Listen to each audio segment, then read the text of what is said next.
Very, very nice. Hello, Maribye. Oh, look at your fluffy ears.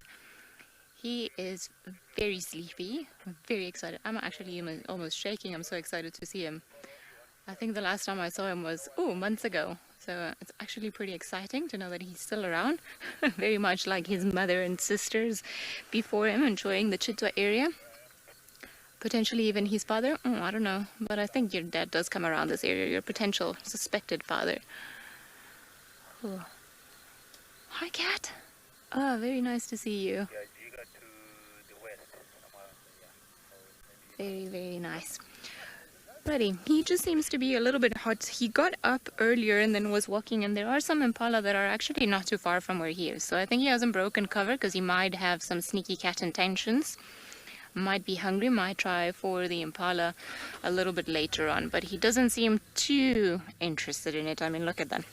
It's just basically looking at the cars come and go with that general gaze like, oh, it's hard being adored all the time. And it's very hot, as I was saying earlier, so of course the cover of darkness will help in giving him, the vantage point, but it will also help because it won't be as hot as what it is now. So he's just busy there. And he's not too interested. He took 2 steps and then he decided that was it.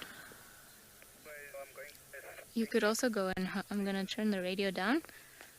No point in having it on. Ah.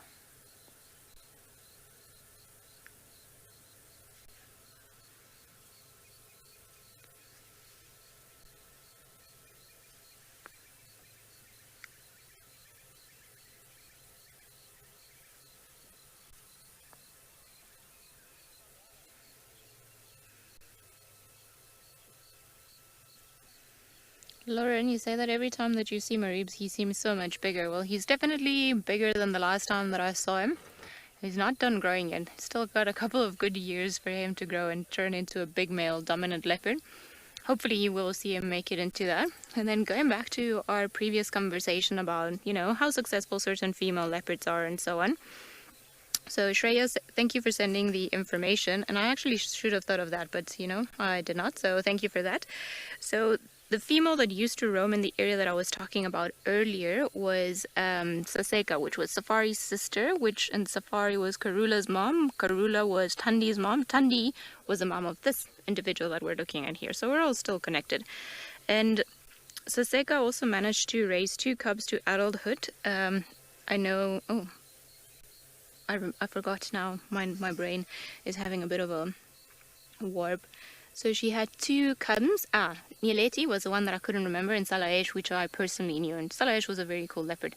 And then Salaesh is the mom of Tiani, and then Tiani's the mom of Enzutini, and so on. So it seems like on average, female leopards raise about 2 cubs when they go into or during their lifetime. But I suspect maybe, so I was wondering if maybe there was a little bit more into why some of the females that are around that area don't seem to raise as many. And I mean, hyenas could possibly be an answer, but not necessarily because it's their fault or anything, but because there are so many things that are constantly out to get these creatures from when they're tiny. I mean, if you think when they're at a very vulnerable state and the parents leave them alone, sometimes for hours and days on end while they go and hunt. And then, of course, once they become older, like this particular individual here, he's a young male leopard. His mom sort of was having a bit of a hard time kicking him out of the nest. He was hanging around Tandi quite a bit. And it's almost like he never fully, or she never fully sort of kicked him out. Tandi usually kicked her offspring. I mean, I say kick out, but like she forced them sort of into independence at about 1.5 years, 2 years. And now that was sort of the case with Tamba and Tlalamba, which are the previous siblings to Maribye that we're looking at here. And not only does he have to now survive without a parent that was sort of giving him the occasional meal, but also he's got to try and figure out where he fits in all of the leopard dynamics. So Molowati has been known to sort of come into the fringe areas of where he is, and then around this particular area we used to have a lot more of Tingana. Now with Tingana gone, then Molowati sort of took over this territory, and there's been a bunch of young males or sort of young leopards that have been around here, Shasha being one of them, Langa, but it's almost like no big males have properly establish themselves here, which could be why we are still lucky and we managed to see this leopard for so long after its mother died.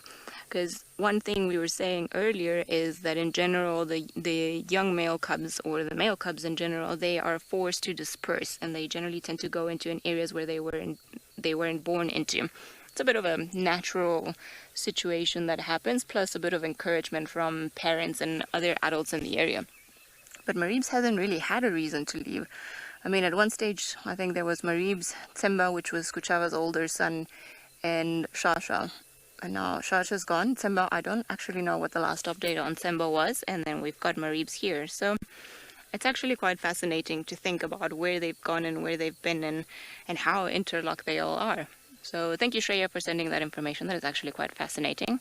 I do suspect that there's something related to the area as to why sort of Karula and Thandi were so successful in raising cubs, and maybe some of the other cats that live in some of the other areas don't.